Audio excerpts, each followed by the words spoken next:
جو بڑا دو آدمی بڑے مشہور تھے، ایک رستم تو مارا گیا، اس کا بڑا دوست ہرمزان، آپ نے شاید نام نہیں سنا ہوگا،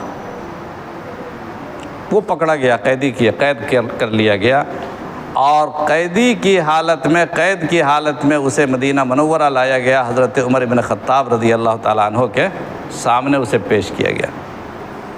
حضرت عمر بن خطاب رضی اللہ تعالیٰ عنہ نے اس خطرناک قیدی کو، جو ایک بڑا سپہ سالار بھی تھا ایرانیوں کا، وہ چاہتے تھے کہ یہ ختم ہو جائے، اس کو قتل کر دیا جائے۔ کہا کہ اسلام کا طریقہ ہے کسی بھی انسان کو، کسی بھی قیدی کو یا کسی بھی دشمن کو مارنے کا طریقہ یہ ہے کہ اس کے سامنے پہلے اسلام کی دعوت دی جائے، اور اسلام کی دعوت دینے کے بعد اگر وہ قبول کر لیتا تو پھر اس کی جان مال سب بخش دیا جاتا ہے۔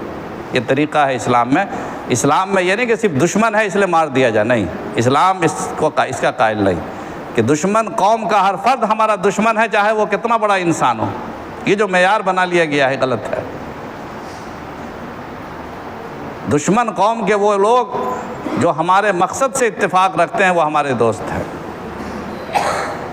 حضرت عمر بن خطاب رضی اللہ تعالیٰ عنہ نے اس کے سامنے اسلام پیش کیا کہ تم اسلام قبول کرنے کو تیار ہو؟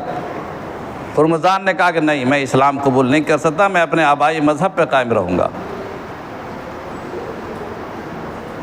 حضرت عمر بن خطاب رضی اللہ تعالیٰ عنہ کا جب اسلام کا یہ انکار کرتا، اسے قتل کیا جائے۔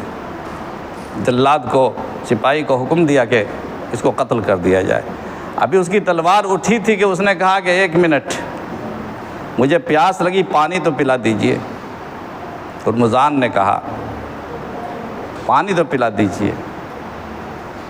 کہا کہ ٹھیک ہے۔ پانی لانے کا حکم دیا گیا اور گلاس میں اسے پیش کیا گیا۔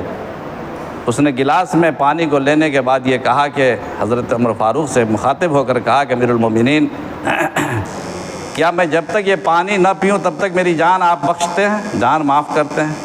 جب تک میں یہ پانی نہیں پیوں گا اس وقت تک آپ مجھے قتل تو نہیں کریں گے؟ کہا نہیں، جب تک تم پانی نہیں پیو گے میں پیاسا کسی کو مارتا نہیں۔ یہ سننے کے بعد اس نے اس گلاس کے پانی کو پھینک دیا۔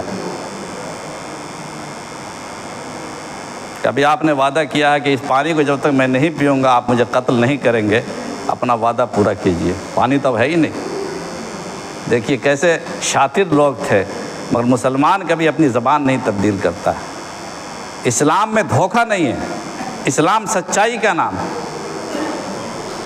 حضرت عمر نے فرمایا کہ اس نے بڑی چالاکی کے ساتھ ہمیں دھوکہ دیا ہے، کہ تلوار ہٹاؤ۔ اب اس کے بارے میں کوئی تدبیر سوچی جائے گی کہ کیا حل